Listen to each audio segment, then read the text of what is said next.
Oh, wow. Wow, we actually hit 30.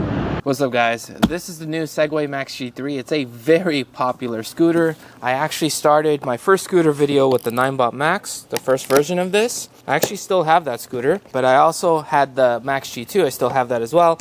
In fact, I plan on making a comparison video in a separate video. So make sure you guys subscribe if you guys haven't already. This one's going to focus on this. And this thing basically has 2,000 watts of power, maximum power, so peak. It goes top speed 28 miles an hour, has a range of up to 50 miles. I think on the top speed mode it's 25 miles. So I'll do a separate video for a range test as well. So at least a couple videos coming out with the Max G3.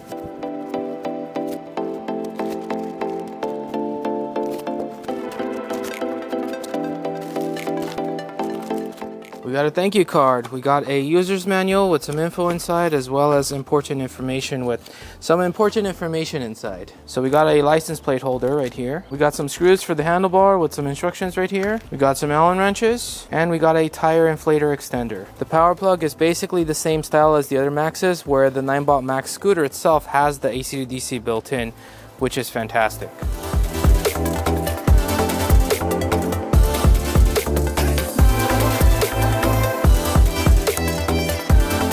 For the controls, we have our rear disc brake, we have our front disc brake. I tap this, it turns on.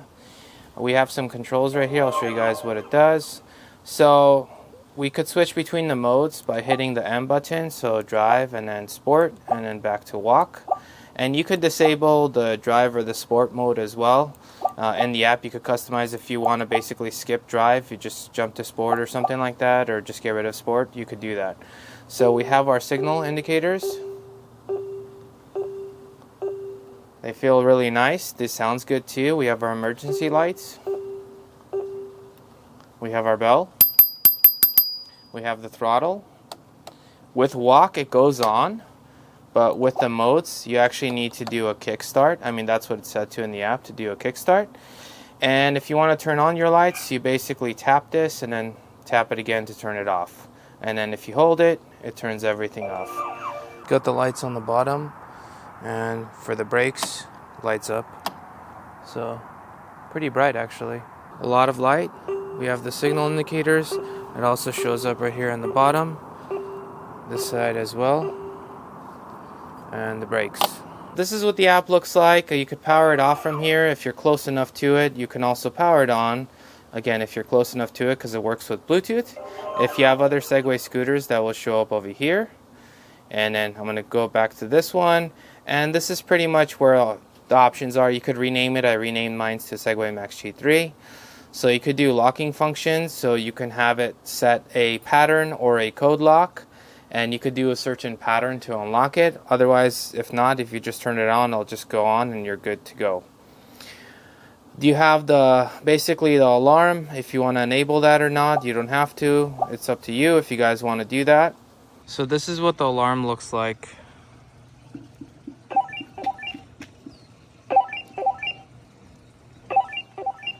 And locating vehicles. So this thing kind of has something like an AirTag built in, and you can add that with inside your Apple Find My, and it finds the scooter, and it kind of works like an AirTag, if you guys know how that works. So if there's like another iPhone user walking nearby, it'll notify you in case if someone actually stole your scooter or something. Hopefully that never happens. Okay, auto power off between 1 minute to 30. So I'm just going to leave it at the 4 or 5 minute mark.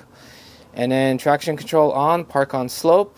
Choose speed modes. This is what I was talking about. You could disable sport if you want to, or drive, and you won't see that option here. And the only one you can't disable is eco.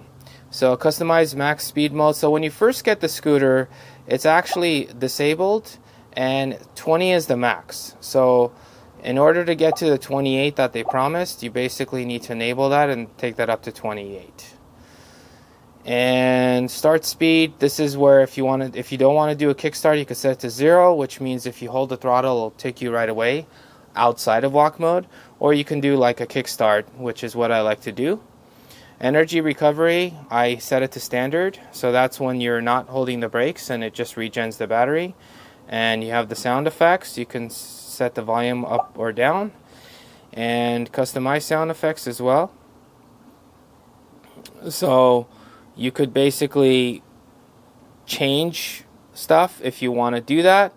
I kind of like the sound, but you can even set up your own if you want to. So I'm just gonna leave that.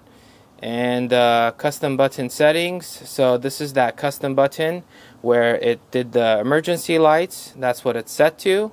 But you can have it do other things. So you can set it to do the boost function, which is actually kind of cool. I might actually set it to do the boost. Or, you know, you have several options. In fact, what I'm going to do is I'll set it as the boost. Yeah, we'll do that. Okay, and what else we got? Okay, so we got the lighting effects. This is, you can have auto headlights on or off. And you can have the breathing tail lights. You can have the safety underglow. There's some lights on the bottom, just like basic lights that go on the ground. So scheduled charging if you want to do that. There's a lot of options in here. Power off after folding. Dashboard settings. Oh, charging limit. This is one that I usually set mine to 80, but for the range test I will set it to 100. So I'm going to keep it to 100 just so I do the range test, and once I'm done with that I just set it to 80. And you basically have imperial or metric, and yeah, that's pretty much it. Dashboard settings as well if you want to see the odometer or the total distance of the vehicle. So that's on you, and you could see it actually over here while I'm changing it. When the scooter is on, you have a nice LED right here. This is your actual light right here, but a nice LED illuminating right there. We went over the controls already. So this is for grocery bags. It says maximum 5 kilograms. I actually use that with the Segway GT3 pretty often actually. We have full hydraulic suspension in the back and the front. We got a reflector right here. So this scooter looks pretty beefy. We got 11-inch tires, self-healing. We got some beefy disc brakes. These are not hydraulic disc brakes. This says hydraulic for the shocks right there. We have a nice kickstand. If you want to get an additional charger, you can, and plug it in right there. And the normal charger goes on the other side. We have a nice deck right here. So pretty long and decently wide. Not the widest, but decently wide. And again, full suspension in the back as well. Adjustable disc brakes, beefy, everything. Just overall, this scooter looks really, really nice. And this is where you would plug it in to charge with the cable that it comes with. So to fold the scooter is pretty straightforward. You would open this up, you pull this up, bring this back. Takes a little bit of strength, not a whole lot. And then you basically put this down, and when you put it down, it basically goes inside. And then let's see how heavy this thing is. This is about the center balance point. It's not super heavy, but it is, I mean, it is decently heavy, not super heavy. There are much heavier scooters than this. There are also much lighter scooters than this. Well, not much lighter, but definitely lighter. All right, I'm going 28 miles an hour, has no problem reaching it. And I'm about to hit my first real hill. I did a couple mini hills, but this is going to be a lengthier, longer, more inclined of a hill. So we'll see how well it does. So typically budget scooters tend to slow down quite a bit. Most scooters do slow down, but sometimes I have to do zigzags, but this one's still going pretty strong. The 2000 watt peak motor is definitely helping. Yeah, this thing is pulling strong.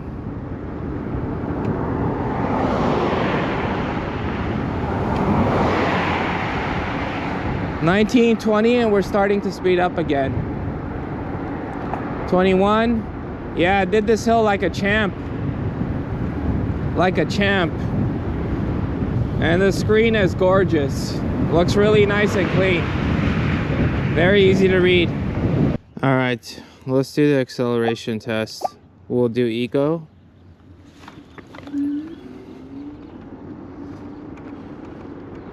$10 miles an hour. Okay. Now let's do drive.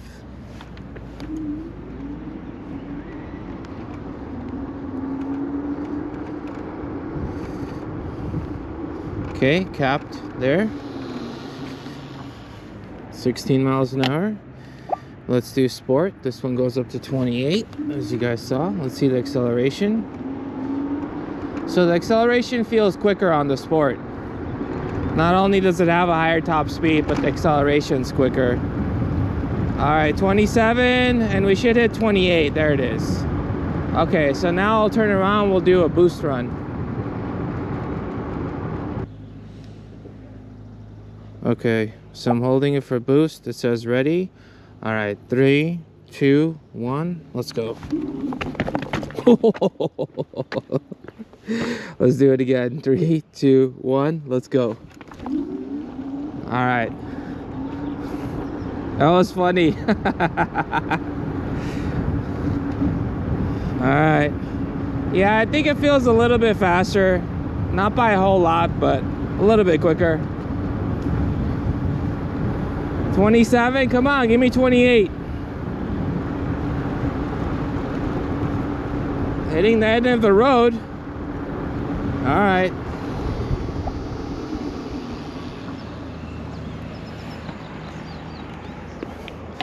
So this thing is actually really soft.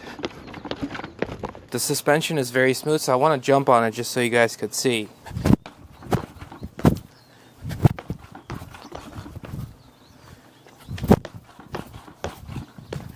It's very smooth. I dropped it off the curb during the ride.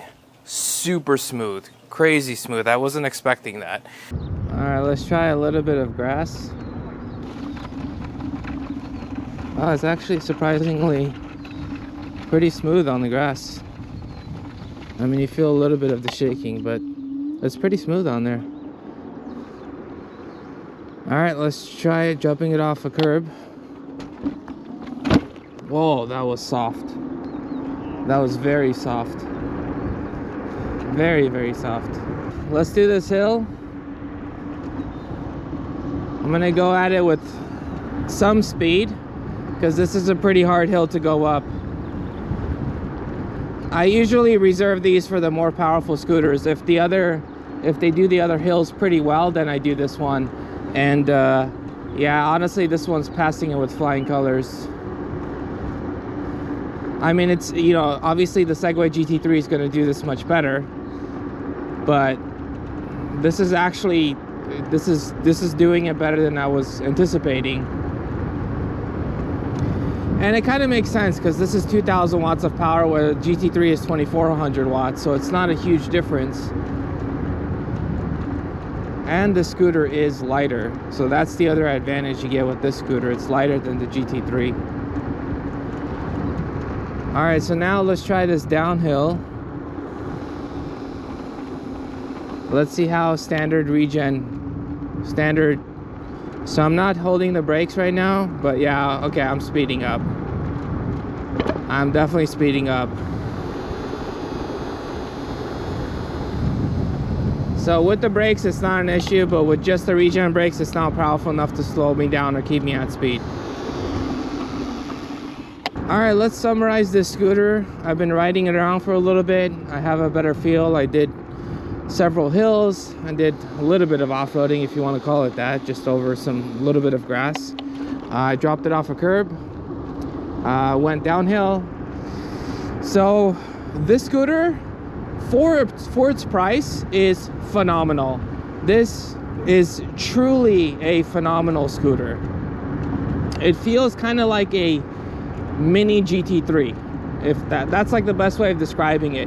It's pretty powerful, not as powerful as the GT3, but it's pretty powerful. It actually climbed better than I was anticipating. So if you could pick one up on sale, I mean, this scooter is phenomenal. I really like it. It's pretty smooth. Dropping it off the curb was really smooth. The suspension is really good. And it feels premium. It feels solid. Even right here, we'll do a brake test. The brakes feel very linear. So just a heads up, they do feel linear. So it's not, yeah, it's not like, there are scooters with better stopping power for sure. This one feels more linear with adequate stopping power. So I genuinely really like this scooter. I'm not surprised because I like the original Max, and I like the Max G2, and I'm not surprised I like the Max G3, and it's really a good scooter if you're, you know, if you pick one up on sale. So since I pre-ordered it, I picked it up on sale, so I picked mine up for under $1,000. So it was definitely a really good deal for this good of a scooter. So at its retail price, it's still pretty good, but it's less impressive for that price. Let me know what you guys think in the comment sections below, and as always, smash that subscribe button. Make sure you guys subscribe, because I am going to do a full range test on this thing, and I will also compare it with the Max G2 and the original Max, since I still have both of those. So yeah, make sure you guys subscribe if you guys haven't already. Hit the bell for the notification so you guys find out when that video comes out. But top speed 28 miles an hour, very fast. You do have to unlock it within the app. I'm genuinely impressed. I'm in the US, in case you guys are wondering. Oh wow, we actually hit 30. I was wrapping up the video, but we actually hit 30 miles an hour. I'm gonna slow down just a bit. On the downhills, where there's like a little bit of a curb on the street, it still feels pretty stable, but not quite as stable as, like, the GT3 feels more stable, and the GT2 is the most stable scooter I've ridden so far. So, but yeah, very impressed. Thank you guys for watching, and yeah, those videos will be coming out pretty shortly. If this video's been out for some time, definitely check those videos out, because those videos will be out shortly after this one. So thank you guys for watching. I'll catch you guys in the next one.